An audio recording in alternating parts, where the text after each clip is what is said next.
Injil Kudus daripada Tuhan kita Yesus Kristus menurut Injil Matius pasal 17 ayat 1 hingga yang ke-13. Kemuliaan kepadamu Tuhan Yesus. Yesus dimuliakan di atas gunung. 6 hari kemudian, Yesus membawa Petrus, Yakobus, dan Yohanes saudaranya, dan bersama-sama dengan mereka ia naik ke sebuah gunung yang tinggi. Di situ mereka sendiri saja. Lalu Yesus berubah-ubah di depan mata mereka. Wajahnya bercahaya seperti matahari dan pakaiannya menjadi putih, bersinar seperti terang. Maka nampak kepada mereka Musa dan Elia sedang berbicara dengan dia. Kata Petrus kepada Yesus, "Tuhan, betapa bahagianya kami berada di tempat ini. Jika Engkau mau, biarlah kudirikan di sini 3 kemah, 1 untuk Engkau, 1 untuk Musa, dan 1 untuk Elia." Dan tiba-tiba sedang ia berkata-kata, turunlah awan yang terang menaungi mereka, dan dari dalam awan itu terdengar suara yang berkata, "Inilah anak yang kukasihi, kepadanyalah aku berkenan, dengarkanlah dia." Mendengar itu tersungkurlah murid-muridnya dan berkata, dan mereka sangat ketakutan. Lalu Yesus datang kepada mereka dan menyentuh mereka sambil berkata, "Berdirilah, jangan takut." Dan ketika mereka mengangkat kepala mereka, mereka tidak melihat seorang pun kecuali Yesus seorang diri. Pada waktu mereka turun dari gunung itu, Yesus berpesan kepada mereka, "Jangan kamu ceritakan penglihatan itu kepada seorang pun sebelum Anak Manusia dibangkitkan dari antara orang mati."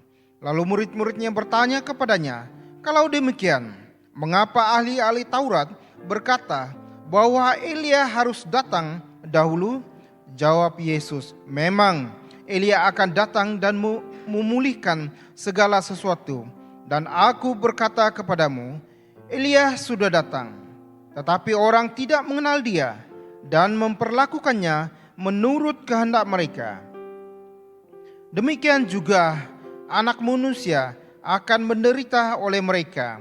Pada waktu itu mengertilah murid-murid Yesus bahwa ia berbicara tentang Yohanes Pembaptis." Demikianlah Injil Kristus. Terpujilah Tuhan Yesus. Shalom dan selamat pagi semua. Ya, ini merupakan satu pengalaman pertama bagi saya. Ya, mungkin kamu terheran-heran. Ya, kenapa si Julius khotbah hari ini? Ya, biasanya saya ada di sana tuh. Saya akan main keyboard ya, tapi hari ini saya ada di sini. Kalau kamu heran, apalagi saya. Ya kan? Nah, tadi waktu saya masuk dari pintu tepi, setiap orang yang saya jumpa, mereka kan cakap, "Wih, ada Pak Konsul." Ya, sebab baju yang saya gunakan adalah batik. Selalunya pengkhotbah ya biasanya. Mereka akan guna yang macam reverend, ada putih-putih itu. Ya, jadi nampak sedikit lah, oh ada reverend begitu ya. Tapi hari ini ya setiap kali saya jumpa orang, Pak Pendeta dari Indonesia. Ya, jadi sesuatu yang luar biasa lah. Saya aminkan saja. Ya, saya aminkan saja. Ya, dan saya percaya bahwa itu adalah satu doa. Siapa tahu kan. Oke, shalom saudara-saudari sekali lagi.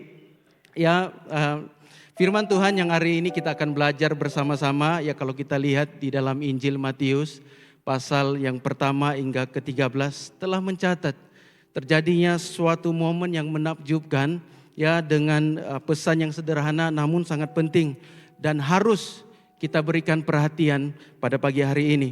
Ya, oleh itu tema khotbah kita pada pagi hari ini ialah memberi perhatian. Coba katakan kepada kiri dan kanan Anda, "Hey, beri perhatian." Mantap sekali, ya sangat luar biasa. Nah, jemaat Tuhan, apakah yang perlu kita berikan perhatian kita pada pagi hari ini? Ya, melalui firman Tuhan yang akan menuntun kita atau melihat suatu gambaran yang terjadi ketika Yesus ya dia membawa ketiga muridnya untuk naik ke atas gunung yang lebih tinggi. Ya, dan di situ apa yang terjadi? Yesus memperlihatkan kemuliaannya. Nah, Sebelum saya masuk lebih dalam lagi ya, saya ingin ceritakan sedikit. Saya percaya ya bahwa ramai daripada kita pernah naik di gunung yang lebih tinggi ya, atau mungkin pernah naik di atas gunung Kinabalu mungkin, atau kamu mungkin pernah hiking ya, naik di atas bukit lalu sampai di puncak tingginya tuh ya. Ketika kamu sampai di puncak yang lebih tinggi ya, pasti kamu dapat melihat apa? Suatu pemandangan yang indah, bukan? Betul gak? Ya pasti kamu akan melihat satu pemandangan yang indah ketika kamu berada di atas. Atau ketika kamu menaik di satu bangunan yang lebih tinggi, kamu dapat melihat ke bawah. Nah, saya percaya ketika kita melihat semua itu, ya pasti kita bilang, wah sungguh luar biasa ciptaan Tuhan, hebat sekali. Dan pasti kita akan ambil gambar, dan post di Facebook kah, di WhatsApp kah, atau dimanapun. Ya, nah secara singkat saya ingin berkongsi. 3 minggu yang lalu saya ke KK dengan suara kompeng waktu itu. Mana suara kompeng? Di sana dia. Ya, waktu itu saya dengan dia pergi ke KK karena kami mengikuti sebuah seminar konferensi worship lah, penyembahan. Tetapi kami sempat singgah di Kundasang waktu itu. Ya, kamu tahu bahwa di Kundasang itu tempatnya itu selain sejuk memang best lah di sana, indah semua pemandangannya. Nah, saya secara pribadi ketika melihat pemandangan di tempat yang kami tinggal bermalam di sana, saya lihat wah indah sekali, memang cantik. Dan kami berganti-ganti gambar, kompeng gambar saya gambar dia. Akhirnya ada lagi orang Limpas, kami minta lagi tolong gambar kami. Ya waktu itu kami bertiga, ada Kiki, saya lupa. Ya kompeng, saya dan Kiki waktu itu. Nah sepanjang perjalanan kami, saya sempat bercerita dengan dia. Saya katakan, Peng, kenapa kamu tidak naik kapal terbang saja? Sebab saya kasihan tengok kakinya, Pak. Ya, sebab hari itu kalau kamu nampak dia buat kesaksian di sini, berjalan pun susah. Ya, dalam perjalanan pun kadang-kadang dia merasa sakit. Saya katakan, kenapa kamu tidak menaiki kapal terbang saja bagi memudahkan kamu untuk sampai di tempat di KK dengan lebih cepat. Namun dia katakan dengan saya, ini yang sangat luar biasa. Saya mau menikmati perjalanan selama berjam-jam, ya, dan melihat pemandangan yang ada di sekitar kita. Ya, berapa kali kami berhenti, kami akan ambil gambar. Selalu kami akan berhenti sekejap, ambil gambar. Sebab indah, kadang-kadang kita lihat, apalagi kalau kami limpas baru-baru di Kimanis kan, di awan embun-embun tuh cantik apa semua. Dan waktu kami limpas lagi di Kundasang, sama juga kami akan bergambar. Lalu dia katakan, saya mau menikmati perjalanan selama berjam hanya untuk melihat pemandangan yang ada di kiri kanannya. Nah jujur, waktu dia katakan demikian, ya saya berpikir bahwa sepertinya ada satu kaitan dengan khotbah yang sedang saya siapkan, yaitu bagaimana Tuhan memperlihatkan kemuliaannya kepada murid-muridnya. Nah Jumat Tuhan sebelumnya kita melihat, kalau kita mengimbas kembali di dalam pasal yang ke-16, ya kita melihat bahwa 6 hari setelah berlalu sejak peristiwa di pasal 16, yaitu Yesus mengatakan kepada murid-muridnya bahwa dia harus pergi ke Yerusalem, menanggung banyak penderitaan, lalu dibunuh dan bangkit dari kematian 3 hari kemudian. Yaitu dalam ayat 16, pasal 16. Kemudian Petrus menegur Yesus, tetapi Yesus menjelaskan, mengikuti dia berarti harus menyangkal diri sendiri, memikul salib, sama yang seperti yang telah Yesus lakukan. Artinya sebagai orang yang percaya kepada Tuhan, ya ada harga yang perlu kita bayar dalam mengikuti Tuhan. Ya tidak semuanya enak-enak, Bah. Ya kan? Tetapi semuanya apa? Ya harus ada salib yang kita pikul ketika kita mau mengikuti Tuhan. Nah sekarang kita mendengar sebentar tadi, ya ketika kita mendengar pembacaan sebentar tadi, ada suatu gambaran ya yang menakjubkan telah berlaku dan perlu diberi perhatian. Mari kita bersama-sama lihat dan belajar apakah perhatian yang pertama yang harus kita fokuskan pada hari ini. Coba katakan kiri dan kanan Anda, memberi perhatian kepada kemuliaannya. Oke, coba kita baca bersama-sama di dalam ayat 1 dan sampai ke ayat ke-4. Sutin tolong baca. Sama-sama lah, sama-sama. 6 hari kemudian Yesus membawa Petrus, Yakobus dan Yohanes saudaranya, dan bersama-sama dengan mereka ia naik ke sebuah gunung yang tinggi. Di situ mereka sendiri saja. Lalu Yesus berubah rupa di depan mata mereka, Wajahnya bercahaya seperti matahari dan pakaiannya menjadi putih bersinar seperti terang. Maka nampak kepada mereka Musa dan Elia sedang berbicara dengan dia. Kata Petrus kepada Yesus, "Tuhan, betapa bahagianya kami berada di tempat ini. Jika Engkau mau, biarlah aku dirikan di sini 3 kemah, 1 untuk Engkau, 1 untuk Musa, dan 1 untuk Elia." Nah, setelah kita melihat ya ketika Yesus membawa ketiga muridnya, lalu berlaku suatu peristiwa yang menjadi pengalaman luar biasa. Ya, kita perhatikan di mana Tuhan telah memperlihatkan memperlihatkan kemuliaannya kepada murid-muridnya. Ya, lalu di ayat 2 katakan berubah rupa, Yesus berubah rupa di depan mata mereka, bahkan wajahnya bersinar seperti matahari dan pakaiannya menjadi putih bersinar seperti terang. Nah, kita lihat kembali, jelas dikatakan bahwa kan ada dikatakan bahwa Yesus berubah rupa. Boleh diterjemahkan ya dalam bahasa Yunani yang kata sama diterjemahkan yaitu berubah, diubah, dan pembaruan. Ya, bahkan dalam bahasa modern hari ini yaitu transformasi ataupun transfigurasi, yaitu perubahan yang telah terjadi. Dan kita tahu perubahan ini bukan hanya berlaku daripada sesuatu yang kita lihat, tetapi sesuatu yang muncul atau timbul dari dalam diri kita. Kita lihat kita baca bersama-sama di dalam Roma 12 ayat 2, Sutin sekali lagi. Janganlah kamu menjadi serupa dengan dunia ini, tetapi berubahlah oleh pembaharuan budimu, sehingga kamu dapat membedakan manakah kehendak Allah, apa yang baik, yang berkenan kepada Allah, dan yang sempurna. Kita lihat bahwa sebuah transformasi telah berlaku. Ya, kemuliaan Yesus telah terungkap. Ya, apa yang harus kita beri perhatian di dalam poin yang pertama ini adalah kemuliaan Yesus dinyatakan secara langsung kepada murid-muridnya. Ya, coba kita bayangkanlah. Ya, coba kita bayangkan ketika kita melihat matahari. Aku tengok jam, tepat jam 12. Artinya matahari tepat berada di atas kepala kita. Kalau misalkanlah aku minta semua jemaat keluar, kita sama-sama lihat matahari. Aku hanya perlu 5 saat saja.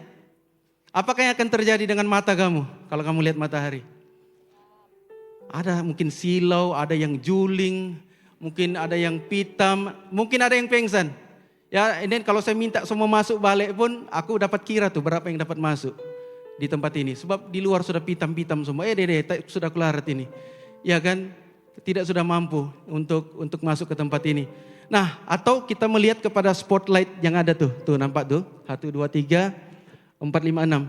Misalkan kita memasang mata kita di situ, ya sama kejadiannya ketika kita melihat matahari.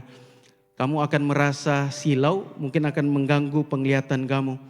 Apalagi kalau kita melihat pada matahari, kita harus melindungi mata kita. Kita nampak sikit saja kita harus lindungi. Atau ya kita coba nampak terus kita memalingkan pandangan kita karena cahaya yang sangat kuat. Ya, bahasa orang-orang sekarang kan kalau kena matahari saja, susi bangjo neraka. Ya kan? Ya, kadang-kadang begitu, gara-gara terlampau panas pun kita bilang kita sudah macam di dalam neraka. Padahal kita belum pernah pergi ke sana. Ini candaan ya ini main-main saja. Ya, nah pengalaman inilah yang telah dialami oleh murid-murid Yesus. Mereka telah melihat kemuliaan Tuhan yang menakjubkan itu. Dalam kamus menjelaskan bahwa kemuliaan itu adalah pujian, kekaguman, dan kehormatan. Sehingga ketiga-tiga ini berubah menjadi pujaan. Misalkan kita melihat sebuah pertandingan bola sepak. Atau kejayaan dalam sukan apapun. Atau ada artis-artis datang kita berteriak-teriak di depan mereka. Ya, kita bersorak memuja mereka, mengagungkan mereka. Ya, karena mereka menang dalam perlawanan misalkan. Ya, ada rasa kagum yang mendalam bagi seseorang. Dan bahkan hari ini kan, kalau saya mau bilang, ramai orang yang mendambakan yang namanya kemuliaan.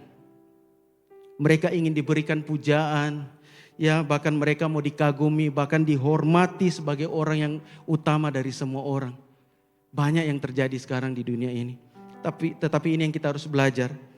Bahwa kemuliaan Tuhan itu berbeza daripada kemuliaan yang kita lihat di dalam dunia ini. Pemazmur Daud mengatakan, ya, bahagian di mana Allah menunjukkan kemuliaannya. Daud mengatakan bahwa langit dan bumi memberitakan kemuliaan Allah. Karena alam semesta dan ciptaan Tuhan menyaksikan dan menampilkan kemuliaan Tuhan. Dan kemuliaan Tuhan itu adalah wujud nyata dari sifat-sifat dan karakter Tuhan itu sendiri. Ya, ketika kita melihat matahari tadi, ketika kita melihat bintang lautan dan semua yang Tuhan ciptakan. Ya kadang-kadang kita suka pergi healing-healing kan, karena apa? Kita melihat pemandangan yang indah. Atau ketika kita melihat gunung yang tinggi, ya kita merasa ada damai, kita merasa ada ketenangan. Ya, dan kita tahu bahwa tidak ada yang tersembunyi dari Allah dan tidak ada yang bisa bersembunyi dari kemuliaannya. Ya itu sebabnya selalu kita katakan segala kemuliaan hanya bagi Tuhan. Dari persiapan hati tadi sampai lagu firman Tuhan, saya hubungi Melan baru-baru. Saya katakan, Melan, untuk minggu ini tolong cari lagu yang menceritakan tentang kemuliaan Tuhan. Ya itu sebabnya dari persiapan hati, kemuliaan-Mu Tuhan pasti nyata di tengah badai. Menceritakan tentang kemuliaan Tuhan di tengah badai pun, di dalam permasalahan hidup kita sekalipun. Ya menceritakan dari kemuliaan sampai kemuliaan. Saya masih ingat 3 tahun atau 2 tahun lalu tema gereja kita dari kemuliaan sampai kemuliaan. Betul kan? Masih ingat gak?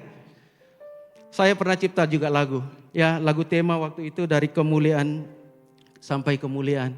Nah, di sini kita lihat kenapa setiap kali pun pemimpin pujian ketika mereka memimpin pujian kan, mereka akan bagi tahu dengan kita, mari kita bangkit berdiri, kita berikan kemuliaan bagi Tuhan. Lalu apa yang terjadi?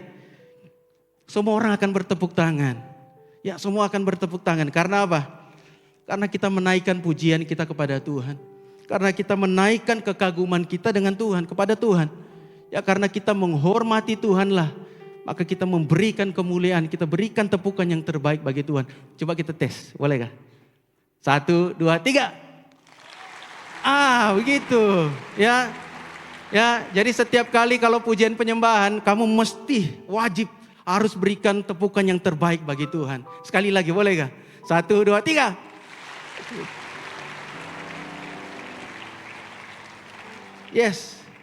Yes, itulah dia. Ya coba misalkan dengan satu lagu, aku akan nyanyi satu lagu ya. Arun bagi aku Ji.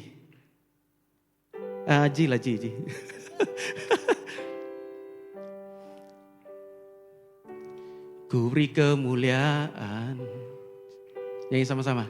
Dan hormat, yes. Ku angkat suara pujian, ku agungkan nama-Mu. Ku beri kemuliaan dan hormat kami Tuhan. Dan hormat kami mengangkat pujian. Ku angkat suara pujian. Ku agungkan Sebab apa? namamu, sebab Kau besar. Yes, amin. Perbuatan-Mu ajaib. Tiada seperti Engkau. Tiada seperti Engkau Tuhan. Tiada seperti Engkau, sebab Kau besar.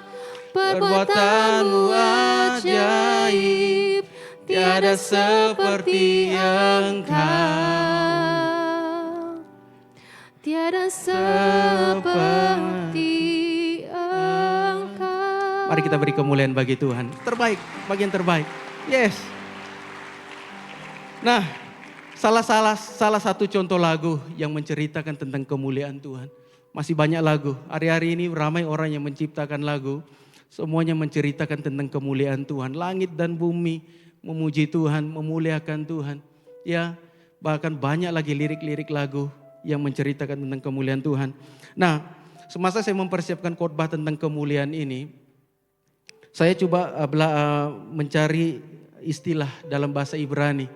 Dulu waktu saya sekolah musik, sebab background saya adalah musik, kami tetap diajar macam mana cara untuk baca bahasa Ibrani, macam mana untuk paham dengan bahasa Yunani. Lalu saya mencari, ya istilah kemuliaan Tuhan dalam istilah utama bahasa Ibrani ialah kavod. Coba sebut sama-sama kavod. Ada vod. Ya itu bahasa Ibrani ya. Ya. Dan yang memiliki makna ya keagungan, kehormatan, kemegahan, kekuatan, nilai keindahan Tuhan dan kesempurnaan Tuhan. Saya ulangi sekali lagi. Yang membawa maksud keagungan, kehormatan, kemegahan, kekuatan, kebesaran, nilai keindahan, dan juga kesempurnaan Allah itu sendiri. Nah, luar biasa bukan? Itu sebabnya kenapa kita harus memuliakan Tuhan. Ya. Nah, dalam perjanjian lama dilihat kehadiran Allah. Allah memperlihatkan kehadirannya dalam perjanjian lama. Kehadiran Allah di tengah-tengah umat Israel pada waktu itu. Pada padang gurun, pada tiang awan dan tiang api yang menaungi umatnya siang dan malam. Nah, ini salah satu contoh Tuhan memperlihatkan kemuliaannya. Lalu Allah juga memenuhi kemah suci tabernakel orang Israel pada waktu itu. Nah, ini salah satu contoh juga bahwa Tuhan memperlihatkan kemuliaannya kepada orang-orang Israel pada waktu itu. Nah, secara ringkasnya kita kembali lagi di dalam ayat 1 dan 2. Wajah Yesus berubah-ubah ya, dan menjadi bersinar seperti matahari terangnya. Dan saya percaya bahwa penampakan tanda keilahian Yesus ini sebagai Tuhan yang nyata, yang menjadi pengalaman ilahi bagi murid-muridnya, ya, sehingga menguatkan lagi pengharapan dan kepercayaan mereka kepada Yesus. Ya, memberi kekuatan dan pengharapan kepada mereka pada waktu itu. Ya, bahkan kita tahu bahwa kemuliaan Tuhan itu mengingatkan kita tentang sifat-sifat Allah yang suci dan mulia. Ya, seringkali dalam hidup kita kan, kita juga menghadapi yang namanya tantangan dan cabaran. Namun ketika kita melihat kemuliaan Tuhan, ya, kita tidak kehilangan akan harapan akan Tuhan. Tetapi dia menunjukkan apa? Bahwa dia Yesus bertakhta di atas segalanya. Luar biasa kan? Artinya memang kesempurnaan Allah ada di situ. Yesus bertakhta di atas segalanya. Sebesar apa masalahmu? Ya, mungkin kamu bilang aku tidak ada harapan sudah untuk teruskan hidupku. Aku tidak tahu mau makan apa sudah besok. Perlu kirim duit lagi pergi kampung, ya kan? Ya, tapi kita percaya ketika kita berserah penuh kepada Tuhan, Dia akan membawa atau memberi pengharapan kepada setiap hidup kita. Ada amin saudara? Yes, kita harus mengaminkan Dia. Nah, pertanyaannya, ini satu pertanyaan untuk kita. Apakah makna kemuliaan itu bagi kita? Kita tahu bahwa kemuliaannya itu mengingatkan kita tentang sifatnya yang suci dan mulia. Ya, seringkali kita menghadapi yang namanya kesulitan kan. Ya, saya coba ulangi. Tetapi kita harus percaya penuh kepada Tuhan. Kita harus melihat kembali kepada Yesus yang bertakhta di atas segalanya. Nah, kita lihat di dalam ayat yang ketiga.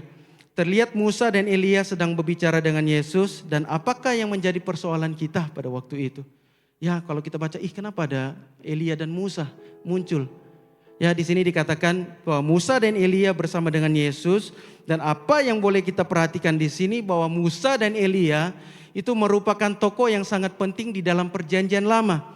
Ya, mereka memberikan impact kepada kehidupan umat Israel dalam perjanjian lama. Kita lihat Musa. Siapakah Musa? Ya, Musa adalah tokoh yang menjadi penerima hukum Taurat di tengah-tengah umatnya. Dan sehingga hari ini pun hukum Taurat masih menjadi pegangan bagi orang yang percaya sebagai dasar membimbing kehidupan dengan benar. Itulah Musa. Lalu siapa Elia? Jadi pertanyaan lagi.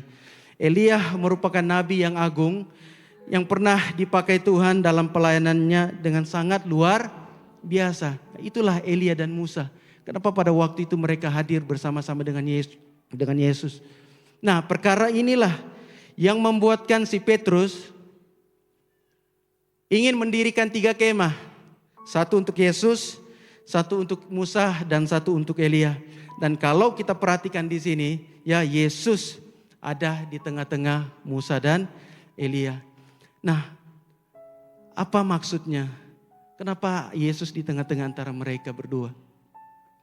Ya, karena melambangkan bahwa Yesuslah anak Allah yang telah dipilih dan dipanggil untuk menggenapi. Nah, ini luar biasa nih.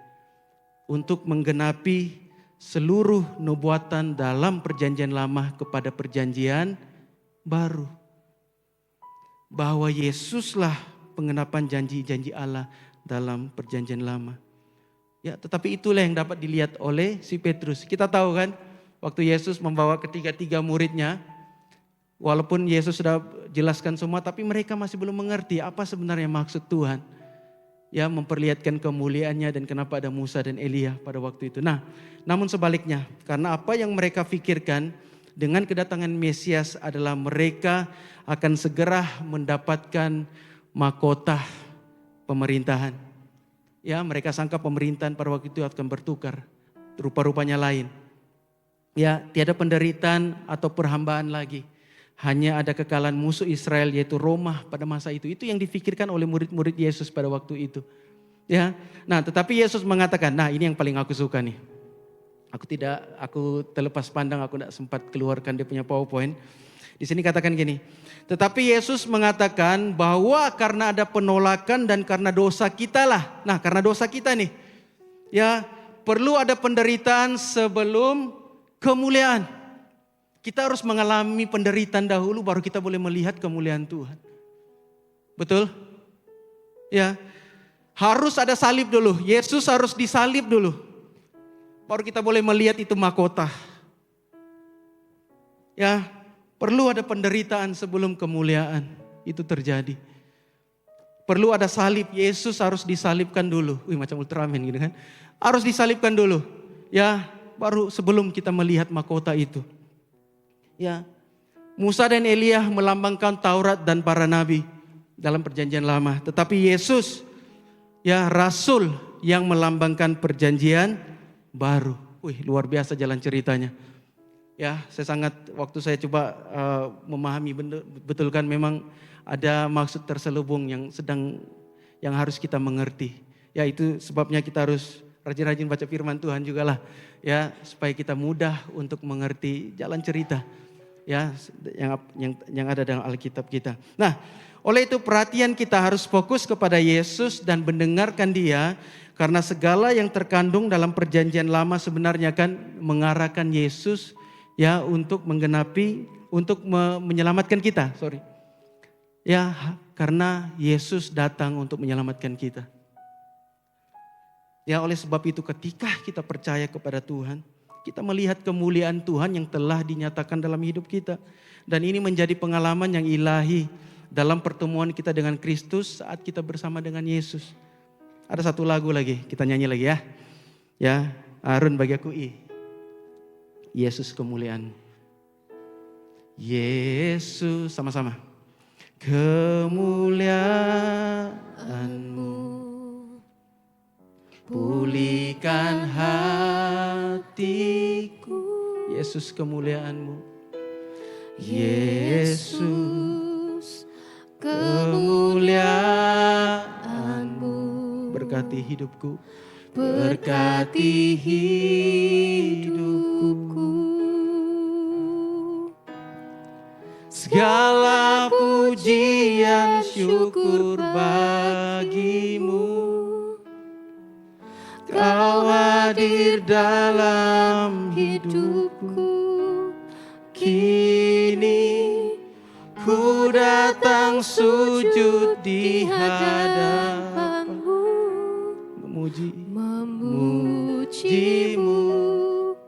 menyembah-Mu.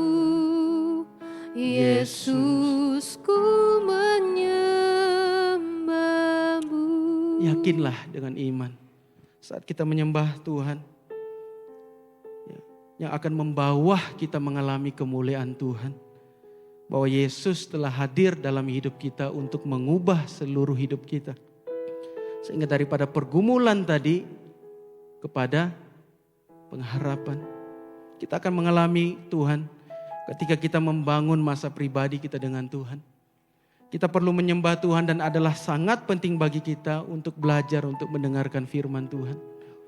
Yaitu sebabnya membaca firman Tuhan ada hal yang sangat penting. Maka itu di poin yang kedua, kita harus memberi perhatian kepada firman-Nya. Coba katakan kiri dan kanan Anda, memberi perhatian kepada firman-Nya. Mari kita baca bersama-sama ayat 5 sampai ayat 8, 1, 2, 3. Dan tiba-tiba sedang ia berkata-kata, turunlah awan yang terang menaungi mereka, dan dari dalam awan itu terdengar suara yang berkata, inilah anak yang kukasihi, kepadanyalah aku berkenan, dengarkanlah dia. Mendengar itu tersungkurlah murid-muridnya dan mereka sangat ketakutan. Lalu Yesus datang kepada mereka dan menyentuh mereka sambil berkata, berdirilah, jangan takut. Dan ketika mereka mengangkat kepala, mereka tidak melihat seorang pun kecuali Yesus seorang diri. Mari kita melihat kejadian seterusnya yang berlaku. Ya, Petrus bersama murid-muridnya mendengar suara dari dalam awan, ya, sehingga para muridnya yang dikuasai dengan perasaan hairan, bingung dan takut, ya. Mereka mengalami perasaan ini ya karena mereka belum melihat rencana keselamatan Allah secara utuh. Ya, namun setelah mendengar suara itu, ya, keadaan berubah kembali normal karena mereka telah mendengar suara Bapa dari surga yang menguatkan mereka. Ya, suara ini berasal dari awan yang meliputi Yesus dan murid-muridnya. Bahkan awan ini sebenarnya bukan hanya sekadar awan biasa. Ya, tapi kalau kita lihat di dalam kitab suci kita, awan ini melambangkan kehadiran Allah. Ya, suara ini melambangkan, memberikan wahyu langsung daripada Bapa kita yang di surga. Ya, kejadian ini di mana Allah ya mengatakan kepada mereka yaitu muridnya untuk mendengarkan Yesus. Kita harus mendengarkan Yesus. Dan ini adalah perintah dari Allah Bapa bahwa Yesus adalah utusan terakhir dan paling sempurna. Dan semua orang harus mendengarkan dia. Apa yang terjadi kepada murid-murid Yesus adalah mereka tersungkur. Ya, ketakutan, tetapi yang sangat menarik adalah Yesus mendekati mereka dan menyentuh mereka. Sambil berkata, bangkitlah. Jangan takut. Mungkin kalau terjadi dengan kita kan mungkin kita sangka bombo sudah itu. Ya kan, mungkin kita akan lari, bombo ini. Ya, mungkin kita akan sangka hantu. Kita akan lari. Tetapi ini jelas dikatakan bahwa itu adalah suara Bapa yang ada di surga. Nah, Yesus tidak membiarkan murid-muridnya tetap dalam ketakutan. Dia mendekati mereka dan menyentuh mereka. Dan kita tahu bahwa sentuhan Yesus ini ya menunjukkan kasih-Nya dan memberikan ketenangan kepada mereka. Dalam hidup kita pun pengalaman murid-murid ini sering terjadi. Kenapa saya katakan sering terjadi? Ya, kita selalu merasa takut, bingung dan heran. Kita tahu bahwa sebagai murid Kristus kita harus memikul salib dan mengikuti Dia. Ya, namun sikap kita yang sering kali mengabaikan untuk memikul salib kita sendiri dan memilih untuk berkompromi dengan hal-hal dunia ini seperti mudah percaya dengan dukun dan bomo dan tahyul, benda-benda yang seperti itu. Kita percaya kepada Tuhan, tetapi dalam masa yang sama waktu kita sakit kita cari bomo, kita cari dukunkah dan sebagainya dan kita percaya Ia boleh menyembuhkan kita. Tidak ada di sinilah, ya. Tapi apa yang kita lakukan? Kita sudah tidak percaya kepada Tuhan dengan apa yang kita lakukan. Kalau kamu sudah buntu, lepas dari sana baru kamu akan cari Tuhan, itu salah. Bukan itu sebagai orang yang percaya kepada Tuhan yang harus kita lakukan. Atau ini, bahkan kita mengikuti adat istiadat yang tidak memuliakan Tuhan. Kita mengikuti adat istiadat yang tidak memuliakan Tuhan. Saya tidak akan sebut adat istiadat dari manapun. Tetapi saya percaya kamu tahu. Kebanyakan adat istiadat hari ini tidak memuliakan Tuhan. Atau apa yang kita lakukan? Kita bermain dalam pertaruhan yang tidak sehat. Sepertinya kita melakukan judi kah, sabung ayam kah, ya, atau hal-hal yang mungkin yang kita tahu ianya melanggar peraturan. Pernah dulu waktu aku pergi melawat, kalau bercerita tentang judi atau sabung ayam nih, ya tidak ada di sini ya. Pernah dulu lah ada kisah cerita juga waktu saya melayani dengan Reverend Denio waktu itu. Waktu saya melayani dengan Reverend Denio kami pergi melawat dan jumpalah satu orang. Aku tanya, Ibu mana Bapak? Pergi sekolah. Bingung aku apa maksudnya pergi sekolah. Rupanya pergi mak sabung. Ya ada lagi istilah lain. Mana Bapak? Dia bilang naik bukit. Kamu tahu sudah tuh apa istilah naik bukit. Pergi sabung ayam. supaya dia tidak tahu, supaya tidak ditahu kalau dia pergi main judi. Paling simpel lah. Kita tidak menghormati alam. Misalkan kita membuang sampah sembarangan, apalagi di dalam rumah Tuhan. Kamu nampak tadi pengumuman kan? Ya, rumah Tuhan dikasih kotor. Ya, kamu makan gula-gula atau kamu biarkan anak-anak kamu mencoret-coret di kerusi kah, di bulutin kah, atau dimanapun. Ya jujur, ya kita harus jaga rumah Tuhan. Kita harus jaga kebersihan yang ada di dalam rumah Tuhan. Nah, kadang-kadang cara kita lah, sikap kita lah, ini menunjukkan salah satu contoh bahwa kita tidak memuliakan Tuhan dengan hidup kita. Ya, kita pergi mengikuti adat istiadat yang tidak memuliakan Tuhan. Kita pergi berjudi, kita melakukan sesuatu yang tidak seharusnya kita lakukan. Dan ini jujur ya, ini menunjukkan sikap kita yang tidak memuliakan Tuhan. Ya, bisa disingkat dalam hidup kita lebih cenderung mengikuti atau memilih yang enak-enak saja. Mana kita mau susah? Ya kan? Banyak orang yang mau cepat kaya sekarang. Ya, dengan cara apa? Melakukan sesuatu yang salah mungkin. Harus berjudi kah, harus melakukan hal yang tidak patut dilakukan. Nah, pemahaman tentang perjuangan kita dalam hidup sebagai orang percaya, memang kita akan menghadapi yang namanya kebingungan, kebimbangan, dan ketakutan. Tetapi itu yang saya mau katakan, bahwa perjalanan iman itulah perjalanan iman yang selama dalam prosesnya tidak bisa kita langsung mengerti. Memahami karya keselamatan Tuhan mungkin tidak bisa dimengerti langsung oleh pikiran kita. Tetapi sebagai umat Tuhan kita perlu belajar untuk mendengarkan suara Tuhan. Amin. Kita perlu belajar untuk mendengarkan suara Tuhan. Coba kamu tepuk bahu kiri kanan kamu, pak. Belajar untuk mendengarkan suara Tuhan. Nah, mendengarkan Dia sama ada kita melalui doa kah, melalui kita menyembah Dia kah, atau kita membaca firman Tuhan, sebenarnya membawa kita kepada pemahaman yang lebih dalam lagi tentang tujuan hidup kita di dalam kemuliaannya, yaitu memberi perhatian kepada misinya. Ya, selama 2 minggu ini kita belajar tentang misi, ya bagaimana kita pergi melayani Tuhan di dalam pelosok-pelosok tempat-tempat yang susah untuk dijangkau oleh orang atau firman Tuhan. Sehingga kita pergi untuk melawat dan sebagainya. Nah, kita akan belajar kembali di dalam poin yang ketiga. Ya, jemaat Tuhan katakan kepada teman sebelah Anda memberi perhatian kepada misinya. Mari kita baca ayat 9 sampai 13, Sutin tolong bersama-sama. 1, 2, 3. Pada waktu mereka turun dari gunung itu, Yesus berpesan kepada mereka, "Jangan kamu ceritakan penglihatan itu kepada seorang pun sebelum Anak Manusia dibangkitkan dari antara orang mati." Lalu murid-muridnya bertanya kepadanya, "Kalau demikian, mengapa ahli-ahli Taurat berkata bahwa Elia harus datang dahulu?" Jawab Yesus, "Memang Elia akan datang dan memulihkan segala sesuatu. Dan aku berkata kepadamu, Elia sudah datang, tetapi orang tidak mengenal dia dan memperlakukannya menurut kehendak mereka. Demikian juga Anak Manusia akan menderita oleh mereka." Pada waktu itu mengertilah murid-murid Yesus bahwa ia berbicara tentang Yohanes Pembaptis. Kita harus memfokuskan pada apa yang Yesus sampaikan sebenarnya, yang telah murid-murid Yesus saksikan. Ya, tetapi kita juga akan melihat di sini bahwa kita mempunyai peranan dan aplikasi langsung untuk kita hari ini. Ya, di sini Yesus menjelaskan bahwa nubuatan tentang kedatangan Elia memang benar.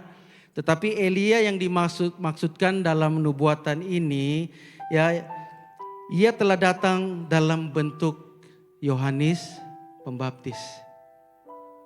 Ya, Yohanes Pembaptis adalah Elia yang telah datang. Matius 11:14 dan Lukas 1 ayat 17. Tidak perlu kita baca.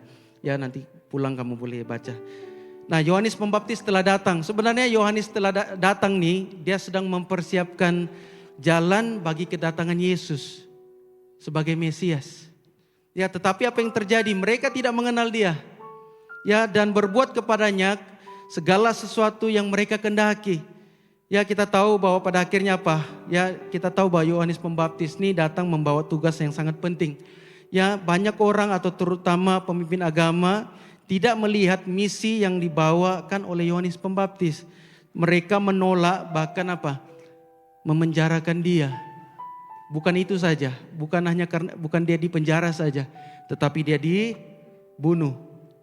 Dan hal ini menunjukkan bahwa meskipun Yohanes Pembaptis berfungsi sebagai Elia, ya, Yohanes Pembaptis juga akan mengalami penolakan yang serupa yang akan dialami oleh Yesus.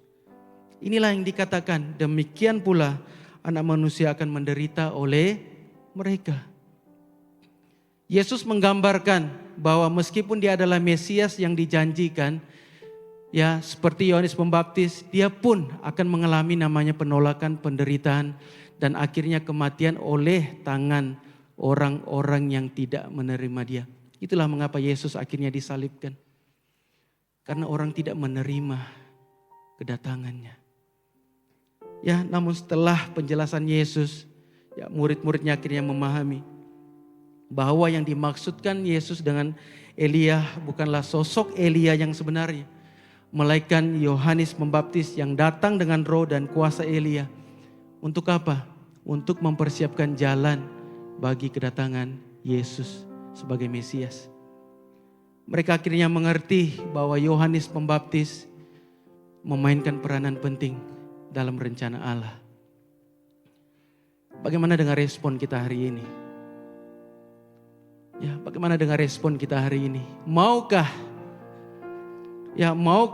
kita melaksanakan misi yang Yesus telah amanatkan kepada kita? Tidak payah susah-susah. Aku mau tanya dengan semua pasukan pujian saja. Kamu jawab saya dengan jujur ya. Kamu maukah melayani Tuhan seumur hidup kamu? Tidak ada yang jawab saya dengar. Macam gitu. Sekali lagi. Ya, maukah kamu melayani Tuhan seumur hidup kamu? Saya mau katakan 12 tahun. Saya melayani Tuhan di situ tempatku. Kosong kan? 12 tahun saya melayani Tuhan di situ. Kamu mau tanya saya, pernahkah saya menangis dalam pelayanan? Saya pernah menangis. Pernahkah kamu rasa penat dalam pelayanan? Seringkali mungkin merasa penat. Pernahkah kamu bosan mungkin dalam pelayanan? Mungkin ada titik-titik masa-masa tertentu yang kamu bosan. Begini-begini saja hidupku. Tetapi bagi saya pribadi, jujur, saya pernah, ini saya terus terang, tadi saya tanya dengan istri saya. Saya katakan, ya dulu-dulu lah saya katakan. Bagaimana kalau saya berhenti melayani Tuhan? Dia terkejut tengok saya. Tapi akhirnya saya bilang saya main-main lah begitu. Ya jujur saya tidak sanggup untuk melakukan perkara itu sampai itu terjadi. Dan saya harap itu yang akan terjadi. Saya mau melayani Tuhan, saya mau serahkan hidup saya kepada Tuhan. Ya tinggal dan menikmati hadirat Tuhan adalah keutamaan bagi saya. Dan saya mau melayani Tuhan. Sampai apa? Sampai saya tidak berdaya sudah.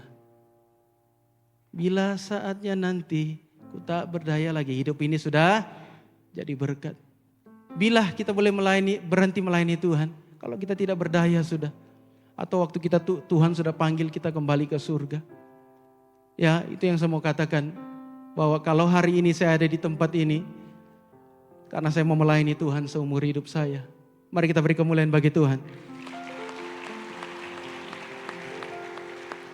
Nah beberapa waktu ini saya menciptakan satu lagu. Pasukan pujian mungkin boleh naik. Ya ini belum akhirnya ya. Saya menciptakan sebuah lagu yang mengatakan bahwa Yesus adalah segalanya dalam hidup saya. Kenapa saya katakan begitu?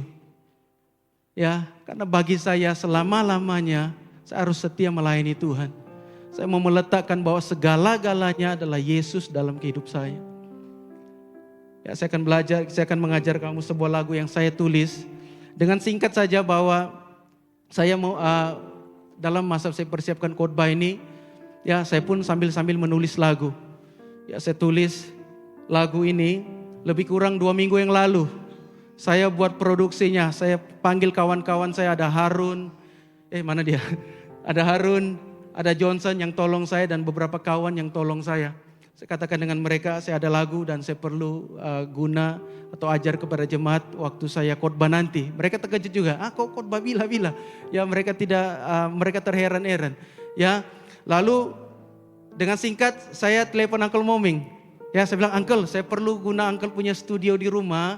Saya mau buat arrangement music untuk lagu yang saya cipta. Begitu. Ya dan bersyukur Uncle membuka rumahnya, dia izinkan saya untuk guna studio musiknya dan saya dapat selesaikan lagu ini, arrangementnya, and then sampai kepada saya recording semua selesai.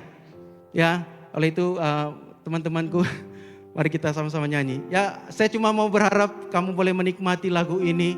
Ya, kamu duduk di tempat kamu boleh pejamkan mata kamu, dan kita sama-sama merasakan hadirat Tuhan. Amin. Oke, mari kita bertenang semua.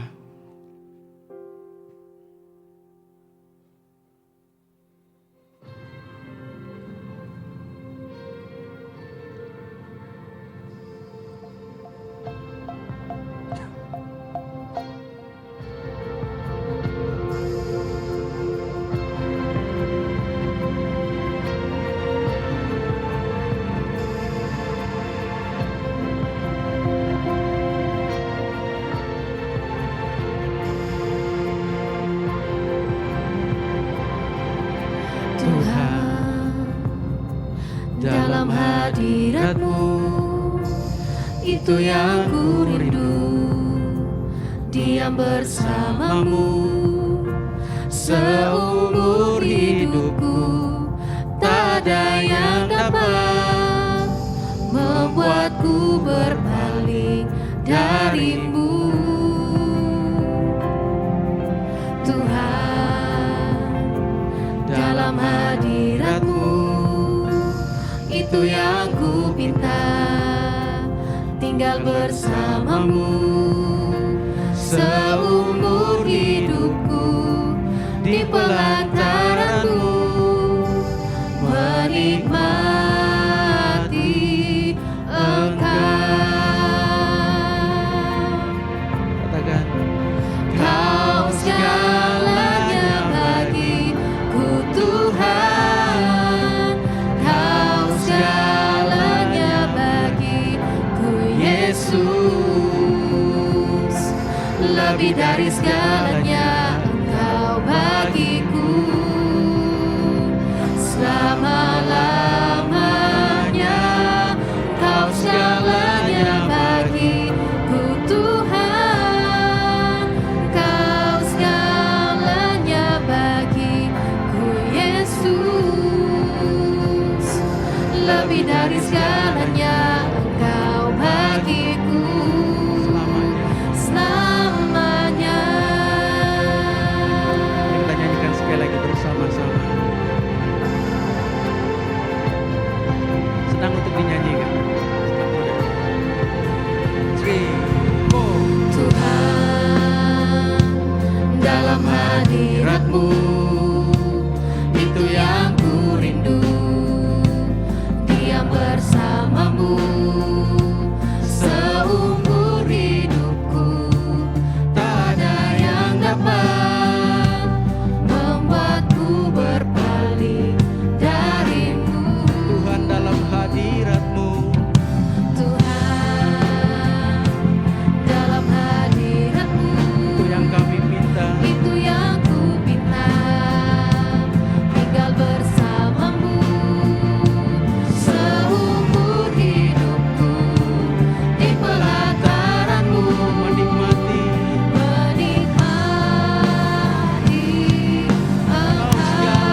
Kiranya lagu ini dapat memberkati jemaat Tuhan yang ada di tempat ini.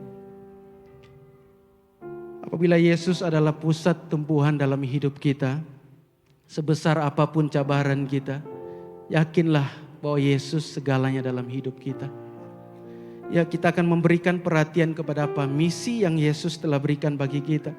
Bahkan membawa kita kepada pemahaman ya lagi tentang tujuan hidup kita di dalam kemuliaannya, yaitu memberitakan Injil kepada dunia dan melayani dia sepanjang musim hidup kita. Kesimpulan atau yang terakhir, apabila kita memberikan perhatian melalui pengalaman yang telah dialami oleh murid-murid Yesus, mereka akhirnya diubah setelah melihat kemuliaan Tuhan. Dan kita juga ya boleh diubahkan, bahkan akan menerima yang namanya kemuliaan Tuhan. 2 Korintus 3:18 katakan, dan kita semua mencerminkan kemuliaan Tuhan dengan muka yang tidak berselubung. Dan karena kemuliaan Tuhan itu datangnya dari Tuhan yang adalah Roh, maka kita diubah menjadi serupa dengan gambarnya dalam kemuliaan Tuhan yang semakin besar. Mari kita melihat kemuliaannya dan biarkan kemuliaan Tuhan itu mengubah setiap hidup kita. Karena ketika kita mengalami kemuliaannya, bahkan ketika kita mendengarkan firman-Nya, kita juga dipanggil ya dalam misinya untuk membawa kemuliaan itu di tengah-tengah dunia di sekitar kita.